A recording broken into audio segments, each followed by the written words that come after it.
గోకులం స్నేహమన్న మాటలో ముచ్చటైన ముకురం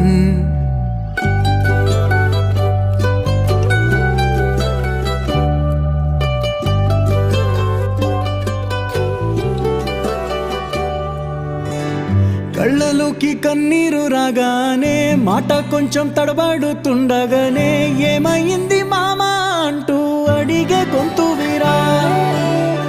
నీతో ఉంటే నవ్వుతూ ఉంటారా నువ్వుంటేనే మనమని అంటామురా